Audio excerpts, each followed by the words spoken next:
কোটি মানুষের পেরিয়ার থেকে লর্ড ক্লাইভের লুটেরা বংশধরদের থেকে বাংলাদেশকে আবার নতুন করে ফেরত পাওয়ার লড়াই। আমরা বারবার বলেছি যে একটা অনির্বাচিত অবৈধ দখলদার সরকারের কোনো অধিকার থাকে না যে দেশের নাগরিকদের কাছ থেকে জোর করে কর আদায় করা এবং ভ্যাট আদায় করা। আমরা বারবার বলেছি যে সংসদে অর্থ বিলের নামে প্রতি বছর যে বাজেট পেশ করা হয়, এই বাজেট পেশ করার একমাত্র এখতিয়ার হচ্ছে যেই সরকার একটা গণতান্ত্রিক পন্থায় নির্বাচিত হয়ে দেশের মানুষের ম্যান্ডেট নিয়ে দেশ শাসন করছে। কিন্তু আমরা দেখেছি গত 15 বছর ধরে বিভিন্ন আতাত করে, ষড়যন্ত্র করে, নাটক করে একটা অবৈধ সরকার কিভাবে বাংলাদেশ রাষ্ট্রকে লর্ড ক্লাইভ এবং ইস্ট ইন্ডিয়া কোম্পানির মতো করে নতুন করে একটা ঔপনিবেশিক দখলদারিত্বের মতো করে 20 কোটি মানুষকে শাসন এবং শোষণ করছে। আমরা বারবার বলেছি সেই 16 এবং 17 শতাব্দী থেকে শুরু করে ইউরোপিয়ান ঔপনিবেশিক শাসক আর বাংলাদেশের আওয়ামী দখলদারদের মধ্যে পার্থক্য মাত্র দুইটা। সেটা হচ্ছে ওরা 7000 মাইল থেকে দূর থেকে এসে বর্গীদের মতো ভক্তের মতো বাংলাদেশ দখল করে বাংলা এবং ভারতবর্ষ দখল করে লুটপাট করেছে। আর এরা আমার দেশের লোক, এরা বাংলাদেশের চেতনা বিক্রি করে মুক্তিযুদ্ধকে প্রতিদিন এবং প্রতি রাতে অপমান করে বাংলাদেশ রাষ্ট্রে একটা দখলদারিত্বের শাসন শোষণ কায়েম করেছে। আর দ্বিতীয় পার্থক্য হচ্ছে এদের গায়ের রং আমার আপনার মতো, এরা লর্ড ক্লাইভের মতো বড় ডাকাত, কিন্তু এরা সাদা চামড়ার লোক না। এই দুই পার্থক্য ছাড়া বাংলাদেশের এই আওয়ামী দখলদারদের বাংলা লর্ড ক্লাইভের বংশধরদের থেকে কোনো ন্যূনতম পার্থক্য নাই।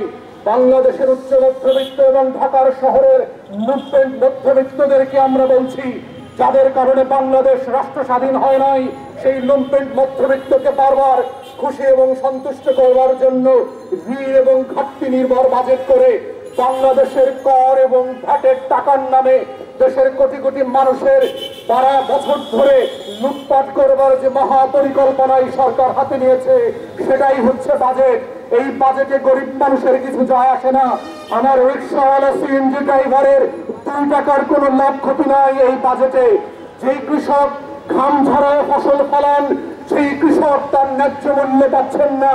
যেই মানুষটা আমাদের জন্য ফসল ফলায়, বেগুন প্রডিউস করেন, আলু পেঁয়াজ বাগান করে ঘুরে ভরে দিচ্ছেন বাজার ভরে, সেই মানুষগুলোর 2 টাকার লাভ হয় না।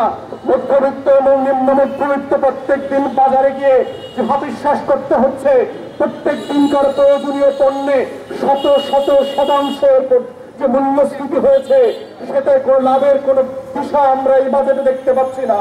তাই আমরা বারবার বলেছি, একটা গণতান্ত্রিক অবৈধ দখলদার সরকার কখনো জনকল্যাণের বাজেট তৈরি করতে পারে না। তাদের বাজেট হচ্ছে লুটেরার বাজেট। আমরা এই লর্ড ক্লাইভদের উত্তরসূরিদের এই বাজেটকে প্রত্যাখ্যান করছি। ঘাটতি এবং ঋণ নির্ভর এই লুটপাটের বাৎসরিক মহাপরিকল্পনাকে প্রত্যাখ্যান করছি।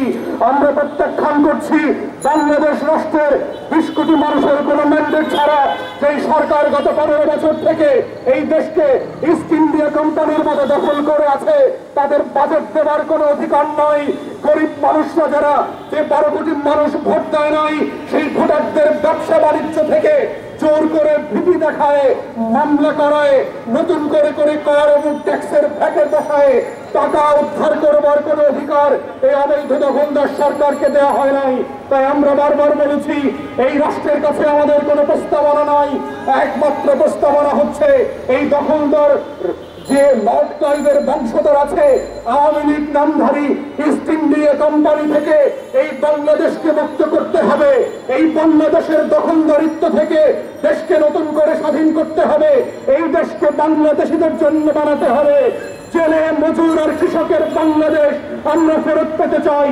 যেই বাংলাদেশের বাজেটে প্রতিদিনকার নিম্ন মধ্যবিত্ত জনগণের কষ্টের কথা ফুটে উঠবে, যেই বাংলাদেশের মানুষ বাজেট পরবর্তী বাজারে গিয়ে স্বস্তির নিঃশ্বাস নিতে পারবে, যেই বাজেটের পরবর্তীতে বাংলাদেশের জনগণ এইটা একমত করতে পারবে যে এই বাজেট আমার বাজেট, যেই বাংলাদেশের মানুষ প্রাণ ভরে আনন্দ চিত্তে কর দিয়ে সেবা পাবে, সেই বাজেট আমরা চাই।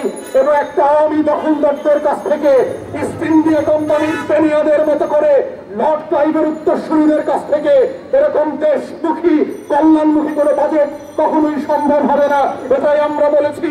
তাই দেশবাসীকে বলেছি, আপনারা যদি আপনাদের করের টাকা দিয়ে সেবা পেতে চান, আপনারা যদি অল্প টাকায় পণ্য খেতে চান, আপনারা যদি কৃষক হিসাবে যেই পণ্য ভোগ করছেন তার গুণগত মান পেতে চান, দ্রব্যমূল্যের সঠিক মান পেতে চান, তাহলে অবশ্যই এই ব্রিটিশ বেরিয়াদের মতো করে লড়াই সংগ্রাম করে আমাদের পূর্বপুরুষরা যেভাবে কুতুবমির আর শরীয়তুল্লাহ দুদুমিয়ার মতো বাংলাদেশকে স্বাধীন করেছিল, আমাদের ৭১-এর মুক্তিযোদ্ধারা যেভাবে মুসলিমের জন্য লড়াই করে দেশকে স্বাধীন করেছিল, ঠিক একইভাবে বাংলাদেশকে এই আওয়ামী বেনিয়া লর্ড ক্লাইভের বংশধরদের থেকে নতুন করে স্বাধীন করতে হবে।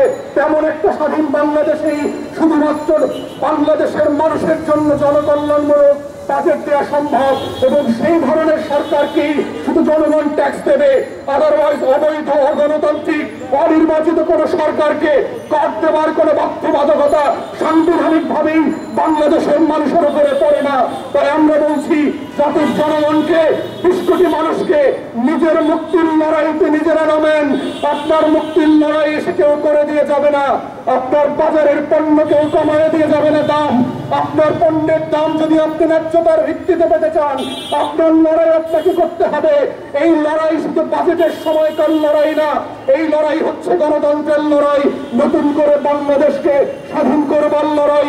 ২০ কোটি মানুষের পেরিয়ার থেকে লর্ড ক্লাইভের লুটেরা বংশধরদের থেকে বাংলাদেশকে আবার নতুন করে ফেরত পাওয়ার লড়াই, সেই লড়াইতে আপনাদেরকে স্বাগত জানিয়ে সংগ্রামে অংশগ্রহণ করবার আহ্বান জানিয়ে আমার বক্তব্য এখানে শেষ করছি। সবাইকে অসংখ্য ধন্যবাদ।